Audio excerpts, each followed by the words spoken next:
Neste ano, as disputas eleitorais que vão eleger prefeitos e vereadores têm uma novidade: uma série de alterações na legislação eleitoral, como novas regras de financiamento de campanha, redução do período eleitoral e também do tempo de propaganda partidária.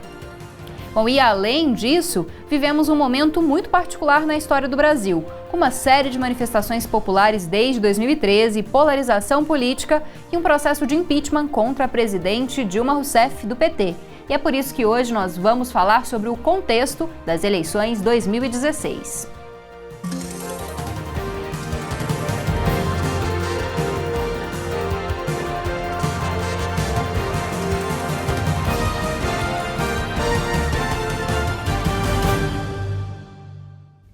Olá! Mais uma vez, o Conexões trata das eleições 2016, que vão escolher os novos prefeitos e vereadores nos municípios brasileiros. Para falar mais sobre esse contexto político e também sobre as alterações nas eleições desse ano, nós recebemos Hugo Tomazetti, que é professor da Universidade Federal de Goiás e mestre em Ciência Política. Olá, muito obrigada pela presença, professor. Oi, Camila. Olá a todos. Bom, professor, para começar, quando você vai votar num candidato, é bom que você saiba quais as atribuições do cargo ao qual ele tem se candidatado. Então, quais seriam as atribuições principais do prefeito e do vereador, para que a gente não caia naqueles contos do vigário em que o candidato propõe mais do que pode realizar, porque nem é muitas vezes das atribuições do cargo ao qual ele está se candidatando.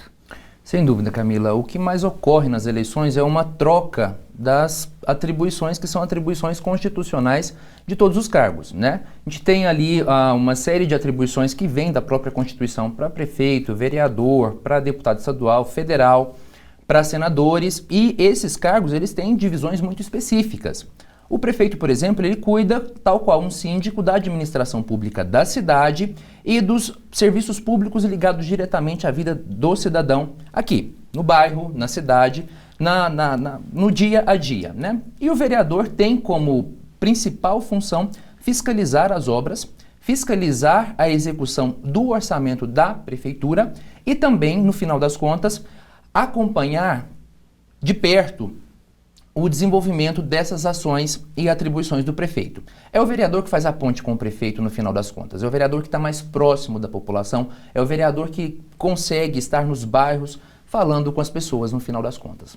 Então o vereador ele pode, de certa forma, propor demandas que a sociedade repassa para ele. Sem dúvida, ele pode e ele deve propor, né? Ele recebe das pessoas a demanda, é um problema de asfalto, é um problema de praça, é um problema de uma série de coisas, e o vereador ele tem que fazer essa ponte com o executivo. A cidade de Goiânia, por exemplo, é uma cidade com 1.400.000 habitantes, muito grande, né? Para uma gestão do executivo, da prefeitura, que não consegue dar conta, não consegue vigiar todos os problemas da cidade. Daí a figura do vereador que consegue fazer essa ponte entre o cidadão, entre aquele participante da comunidade e a administração pública. Claro, ele também tem uma função muito importante, que é de votar a lei orçamentária municipal e acompanhar a execução orçamentária dessa lei. Porque o executivo não trabalha sozinho, sobretudo em grandes cidades, como no caso de Goiânia, regiões metropolitanas ou capitais. É muito importante a figura do vereador nesse momento. E quais são as principais confusões aí na hora que os candidatos vão propor certas medidas? Às vezes propõem medidas em âmbito estadual, quando se candidatam a prefeito, ou os vereadores propondo mais do que eles podem realizar. Quais geralmente são as confusões que o eleitor também desconhece? As confusões elas acontecem tanto no âmbito entre confundir aquilo que é papel do legislativo com aquilo que é papel do executivo, quanto nas esferas de poder. Acontece com muita frequência também a troca de uma série de atribuições. Por exemplo, o vereador ele não exerce o papel de executar a lei orçamentária. Isso é papel do executivo, é papel do prefeito, dos secretários municipais. Mas tem vereador que promete asfaltar, tem vereador que promete arrumar a iluminação pública, e isso não é função dele. Ele pode até cobrar, mas ele não vai executar aquilo. Fora que também acontece aquela troca entre os diversos níveis. A Constituição Federal, pelo Pacto Federativo, deixa muito claro como é que isso acontece, né?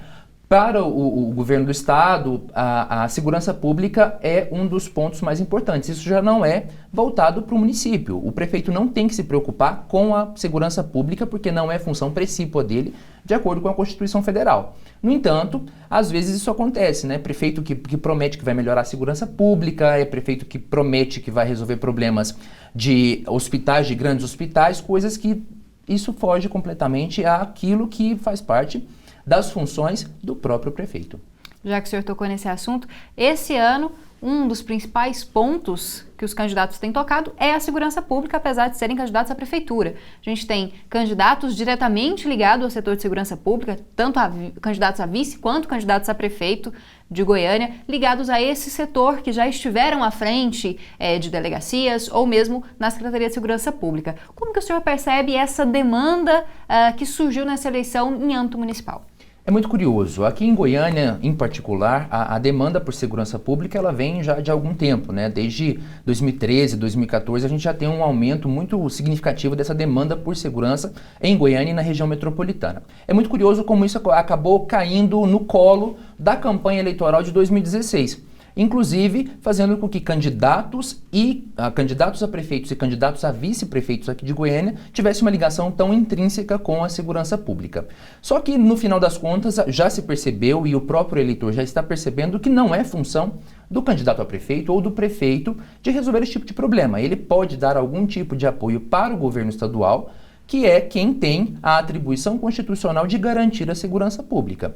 Isso é muito curioso no momento aqui em Goiânia, porque no final das contas eu tenho tanto candidatos como, por exemplo, o delegado Valdir, como, por exemplo, a delegada Adriana Corsa, que são candidatos a prefeito, e vices, como o Major Araújo, como o coronel que é vice do candidato Francisco Júnior, que no final das contas estão ligados à segurança pública e que transmitem para a população e para o eleitor essa sensação de que a segurança pública vai ser um objeto de pauta, né? De pauta da prefeitura.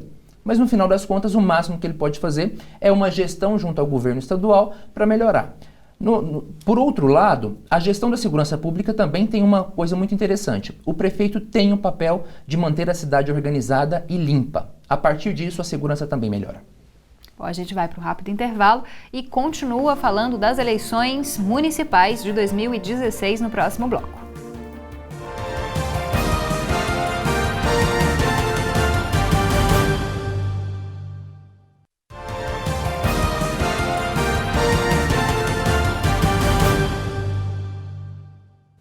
Voltamos com Conexões de hoje, que discute o atual cenário político para as eleições municipais desse ano. No nosso estúdio estamos recebendo o Hugo Tomazetti, que é mestre em Ciência Política e professor da UFG.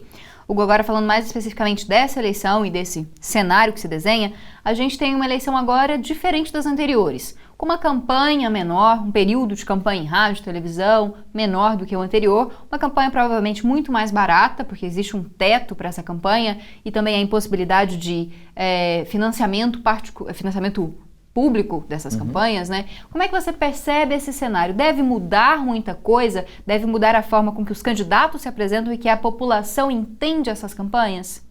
Sem dúvida, os candidatos vão ter que mudar muito seu comportamento, vão ter que apelar muito para a criatividade e para o uso das redes sociais em larga escala nesse ano.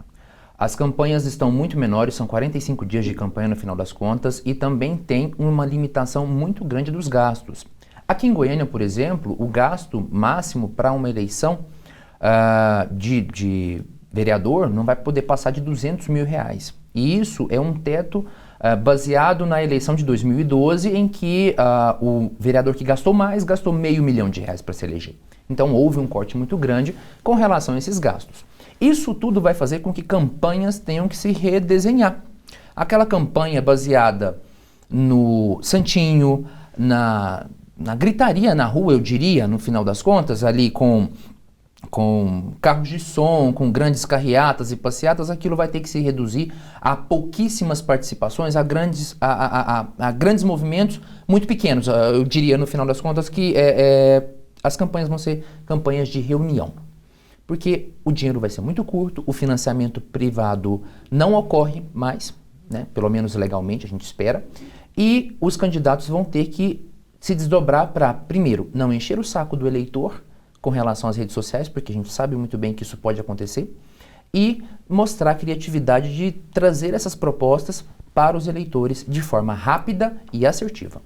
O senhor concorda com essas mudanças? Acha que elas vão ser positivas para esse jogo político que parece que estava com cartas muito marcadas, um gasto exorbitante de verbas? O senhor acha que vai ser positivo para as próximas eleições essa alteração? Sem dúvida, a mudança nessas regras das eleições são muito importantes, mas a gente também tem que pensar por outro lado. Eu preciso mudar as regras e o comportamento eleitoral das pessoas. Eu preciso trabalhar o comportamento eleitoral das pessoas a partir da educação. Sem falar em educação, eu não consigo pensar em eleições que sejam eleições limpas, eleições justas, eleições que de fato delimitem a democracia tal qual a gente espera.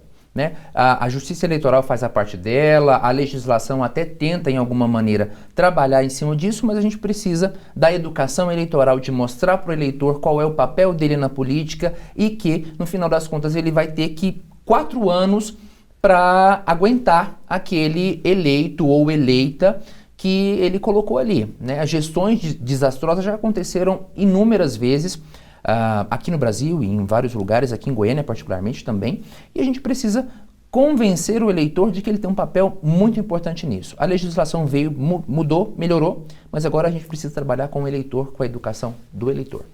Outra coisa que tem mudado nos últimos anos, é a questão do engajamento político, da polarização, né, das disputas muito marcadas entre posições ideológicas, e com o processo de impeachment da presidente Dilma, isso vem se intensificando ainda mais. Como é que o senhor percebe isso para campanhas municipais? Vai interferir esse novo contexto da política brasileira?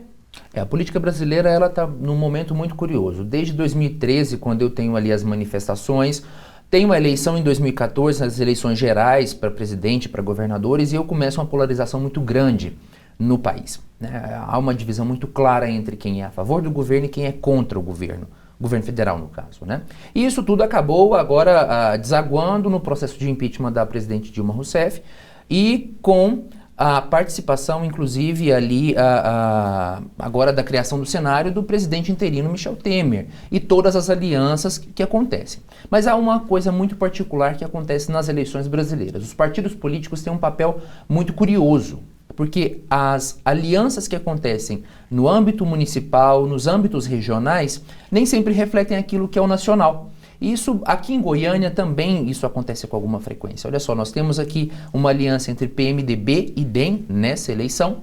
É uma aliança que era inimaginável há 4, 5 anos atrás.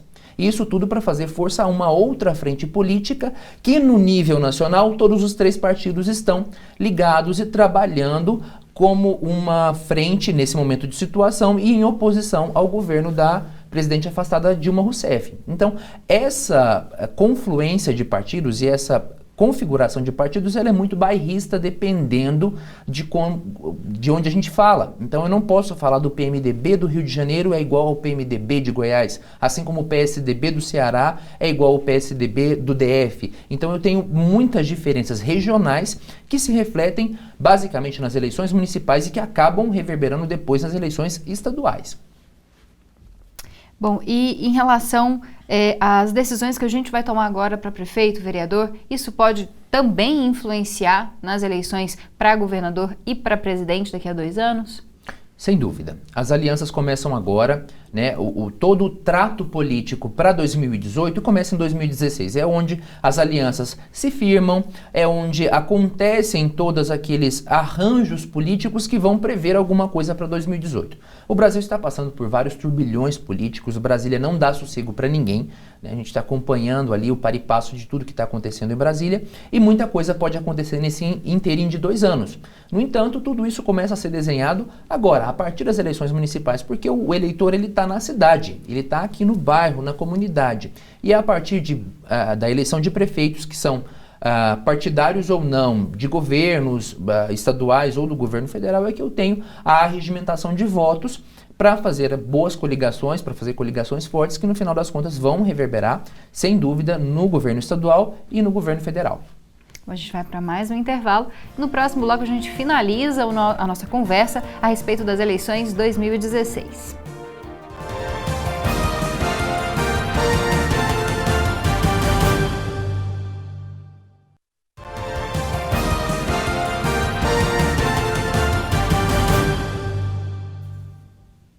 Esse é o último bloco do Conexões de hoje, que está falando sobre o atual cenário político para as eleições municipais de 2016. No nosso estúdio estamos com Hugo Tomazetti, mestre em ciência política e também professor da UFG.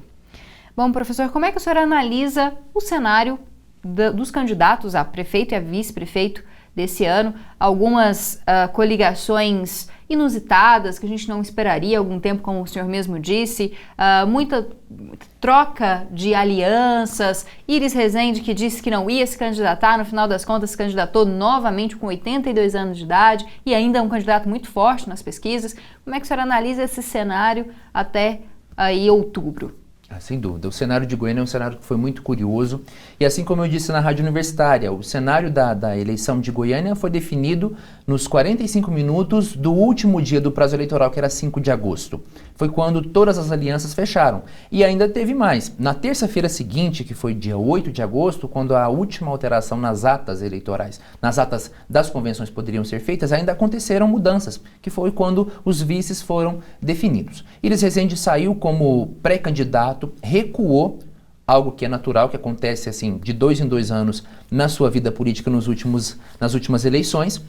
O PMDB não conseguiu criar um nome forte para fazer frente ao governo do Estado, às coligações que são ligadas à base do governo do Estado e também à delegada Adriana Corsi. Então, Iris Rezende acabou ficando como a única alternativa do PMDB que não conseguiu renovar seus quadros a tempo de concorrer à eleição de Goiânia.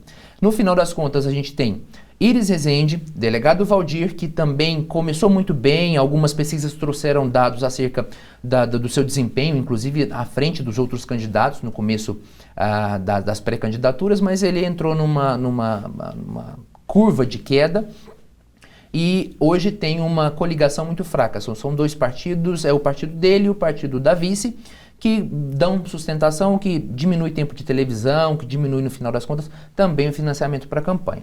E eu tenho Vanderlan Cardoso, que surgiu como figura coringa para o governador Marconi Perillo, que inclusive tinha procurado Iris Rezende para poder fazer uma aliança aqui, refletindo aquilo que acontece no nível nacional, que é a ligação entre o PMDB e o PSDB. Iris Rezende acabou não aceitando por uma série de motivos e Marconi acabou optando por Vanderlan Cardoso, indicando Thiago Albernaz do PSDB como o vice da chapa, né? Thiago Albernaz, que é neto do ex-prefeito Nion Albernaz, que já foi prefeito aqui em Goiânia. Adriana Corsi também tem esse cenário muito interessante porque ela traz o desgaste da administração atual da prefeitura, apesar de ser uma política que está ligada há pouco tempo a esse âmbito político. Ela foi secretária de desenvolvimento na cidade de Goiânia, de defesa social, desculpa, e é deputada estadual. E é um nome até forte, mas ela carrega consigo aquele desgaste ligado à administração atual do PT, que é a administração do prefeito Paulo Garcia. O cenário está basicamente esse. A gente tem outros candidatos, como Francisco Júnior, como o candidato do Solidariedade, o candidato, meu Deus... O PSOL, que tem o Flávio Sofiati. Sim, o Flávio Sofiati do PSOL. Eu tenho também a figura do Djalma Araújo, né? Então eu tenho outros candidatos aí que estão no páreo e que podem, em alguma medida, crescer. Mas o debate deve se polarizar basicamente entre Iris Rezende e Vanderlan Cardoso, que são as 2 forças políticas básicas nesse momento. Claro que a figura de Francisco Júnior, também ligado ao governo do Estado, pode crescer, né? Ele tem ali uma ampla gama de partidos ligados a ele e que, no final das contas, pode até crescer. Mas, nesse momento, é Iris Rezende e Vanderlan Cardoso. Iris Rezende e Marconi Perillo numa coligação era uma coisa que a gente nunca imaginava, nenhuma proposta, né? Não, ninguém não passou na cabeça de nenhum analista político, de ninguém que analisava o cenário por trás das eleições. Iris Rezende e Marconi Perillo se encontrando para discutir a política nessas alianças. O que aconteceu no final das contas, pelo menos é o que dizem os bastidores, é que Iris Rezende não aceitou por pressões familiares e por pressões do próprio PMDB goiano. Como a gente disse no bloco anterior, o PMDB é ligado ao PSDB no nível nacional, mas aqui em Goiás a rixa vem desde 1998, né? Depois da derrota, da primeira derrota. Da primeira derrota de Iris Rezende para Marconi Perillo. E em relação à Adriana Corsi, ela pode trazer um pouco desse desgaste também do PT nacional?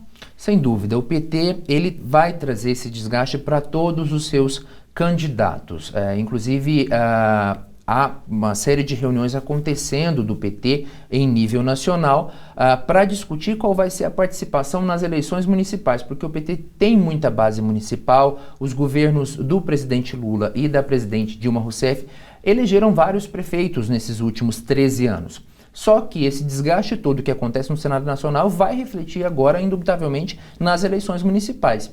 E o PT está traçando estratégias para evitar que esse desgaste seja um desgaste muito amplo, muito grande. E aqui em Goiânia não vai ser diferente. Além do desgaste do prefeito Paulo Garcia, da gestão do prefeito Paulo Garcia, o PT também traz o desgaste do nível nacional para a candidatura de Adriana Corsi.